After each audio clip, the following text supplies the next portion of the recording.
मी आपल्याला एवढंच सांगतो की ज्यांनी पत्रकारितेचे मूल्य सांभाळून व्रतस्थपणे काम केलं अशा पत्रकारांना आज पुरस्कार प्रदान होणार आहे आणि त्यामध्ये नावं आहेत बालाजी वडजे, अमोल मुळे, राजहंस कांबळे, श्री मुल्ला रोशन अब्दुल, श्री माधव आटकोरे, श्री रमेश कदम, श्री दीपक बारकुल, डॉक्टर रवींद्र भताने, एवढेच आहेत ना।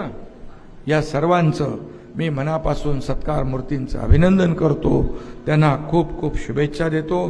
खऱ्या अर्थाने पत्रकारिता ही इमानदारीने सचोटीने टिकवणारे वाढवणारे हे पत्रकार जे आहेत। आता मिळाला पुरस्कार, पुढच्या वर्षी दरवर्षी असतो पुरस्कार दरवर्षी असतो का नाही तुमचा?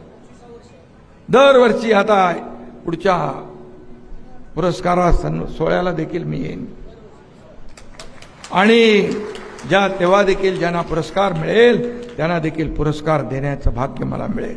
आणि म्हणून धाराशिवची भूमी इतिहास, संस्कृती आणि परंपरेचा समृद्ध वारसा घेऊन चाललेली आणि म्हणूनच अनेक कामं या ठिकाणी मग अशी मला पालकमंत्री महोदयांनी सांगितले, कितीतरी निधी आपल्या तुळजाभवानीच्या आराखड्याला 1865